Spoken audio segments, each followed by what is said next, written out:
Hello everyone, welcome back to বিনোতাস blog. আমার এই ছোট্ট পরিবারের সবাইকে সাথে নিয়ে চলো একটি নতুন দিন শুরু করছি। এটা হলো 3 অক্টোবর, তোমার সোমবার। এখন ঘড়ি কাঁটা বেজে সকাল কিন্তু 9টা। আর এখন থেকে চলো আজকের দিনটা তোমার সাথে শুরু করছি। আর আজকে সারাদিন কী করছি না করছি সেটা তো শেয়ার করবোই, তার সাথে কী রান্না বান্না করবো না করবো চলো ততটুকু যে পারবো ততটুকু তোমাদের সাথে শেয়ার করবো। সবসময় চেষ্টা করি, আর আজও তাই করবো।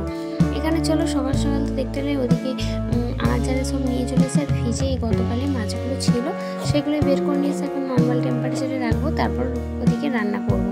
আর এদিকে বাড়ির মধ্যে যেহেতু মিস্ত্রি লেগেছে ওদের জন্য একটু চা করে দিলাম, চাটা দিয়ে এসে তারপরে এদিকে রান্না বান্না জোগাড় করবো। কারণ ওদিকে আজকে আবার যেহেতু মেয়েকে আনতে যেতাম, কারণ মেয়ের সামনে যেহেতু ফাইনাল এক্সাম আসছে, এখানে একটু স্কুলে কেউ দিয়ে এলেও আনতে আরটা কিন্তু আমি নিজেই পছন্দ করি। কারণ দেখো ছেলে মেয়েকে শুধু স্কুলে পড়ালেই তো হলো না, সেখানে কিছু কি হচ্ছে না হচ্ছে সেগুলো কিন্তু গার্জেনদেরকেও ফলো রাখতে হয়। আর মায়েরা যতটুকু ভালোভাবে পারে ততটা কিন্তু হয়ে ওঠে না বাবাদের পক্ষে। কারণ দেখো বাবারা কর্মসূত্রে বাইরে তারা কাজ করে, মায়েরা ঘরের মধ্যে, মায়েরা বাচ্চা সামলানোর দিকটা বলতে পারো মায়েরা কিন্তু এগুলো কিন্তু ভালোভাবে কিন্তু দেখতে পারে। আর ওর বাবা যেহেতু কাজ সূত্রে বাইরে এদিক ওদিক কাজ করে, কিছুটা ক্ষেত্রে পড়াশোনার দিকটা ওর কিন্তু আমি যেহেতু সামাল দিই, সেই জন্য স্কুলে এই সামনে যেহেতু পরীক্ষা হচ্ছে সেই জন্য কটা দিন আমি একটু নিয়ে আসবো। তাতে কী বলতো স্কুলে কী হচ্ছে না হচ্ছে বা ও ঠিকঠাক পড়া করছে কি করছে না সেই বিষয়গুলো আমি খেয়াল রাখতে পারবো। আর এদিকে চলো তার জন্য এদিকে রান্নাবান্না সব যোগাযোগ করে গুছিয়ে রেখে দিই, তারপর যাবো যাতে এসে আমাদের তাড়াহুড়ো করতে না হয়। কী বলতো হাতের সামনে রান্না যদি গুছানো থাকে না, রান্না করতে বেশিক্ষণ সময় লাগে না। রান্না বান্না যেগুলো করো আগে থেকে সব সিদ্ধান্ত নিয়ে গুছিয়ে একদম মশলা পর্যন্ত রেডি করে রেখে দিয়ে যাচ্ছি, আর এসে কোনো তাড়াহুড়ো করতাম না। ওদিকে মেয়েকে তো কথা বলতে বলতে নিয়ে চলে এসেছি, কারণ রাস্তায় এতটাই জ্যাম ছিল, নিয়ে এসে একটু রেস্ট নিয়ে তারপরে রান্না হয়েছে। কারণ শীতের যেহেতু ছোটোবেলা আসছে, কী করবো না করবো ভেবে পাই না। আর আমাদের কি বলতো, আমরা মায়েরা নিজেদের আগে সংসারের কথা ভাবি, কারণ সংসারের যে সময় ছোটোবেলা সময় চলে যাচ্ছে, বাড়ির মিস্ত্রি থেকে শুরু করে বাড়ির মেম্বাররা কখন কি খাবে না খাবে তাদের কথা ভাবতে ভাবতে আমাদের সারাদিন কিন্তু শেষ হয়ে যায় বলতে পারো। আর নিজের জন্য ভাবার জন্য ওই যে যতটুকু একটু যদি সময় বেঁচে থাকে শেষে, সেটা হয়তো নিজের জন্য হয়।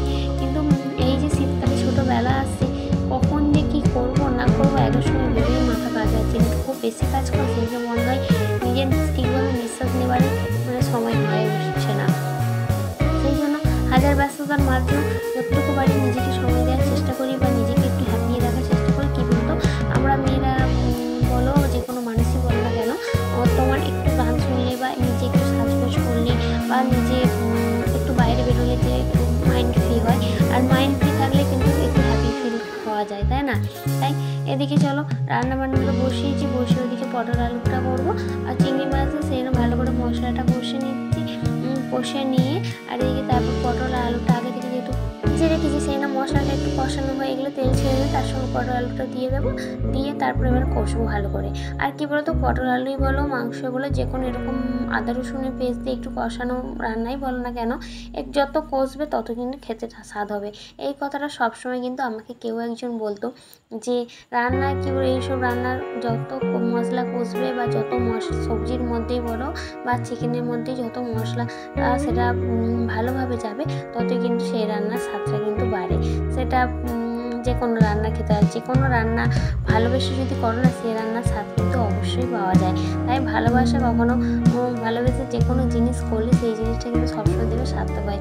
আর তাছাড়াও এখানে রান্নাটা করছি কিন্তু করার মধ্যে যেভাবে রোদ পড়েছে সেই রোদটা না পুরো মুখে এসে পড়ছে, আর যার জন্য এত বিরক্ত লাগছে, কিছু করার নেই, রান্না তো করতে হবে। আর সেই জন্য ভালোও লাগছে না, গরমও লাগছে। আর এদিকে রান্নার এদিকে ছোটোবেলা, ওদিকে আবার মেয়েও খেয়ে করতে হবে, সমস্ত কিছু জিনিস একা হাতে এইভাবেই করি।